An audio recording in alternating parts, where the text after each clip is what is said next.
গাজীপুরের শাপলা বিলে নৌকা ডুবে প্রাণ গেল দুই বন্ধুর। আজ শুক্রবার সকাল ৮টার দিকে গাজীপুরের কাপাসিয়া উপজেলার পাচুয়া গ্রামের শাপলা বিলে ঘটে গেল এক মর্মান্তিক দুর্ঘটনা।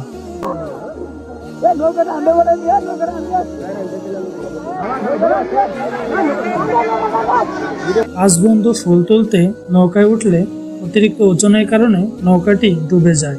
৩ জন ছাত্রে তীরে উঠলেও নিখোঁজ হন দুই বন্ধু, ১৬ বছরের মাহিন ও ৩৫ বছরের বায়েজিদ।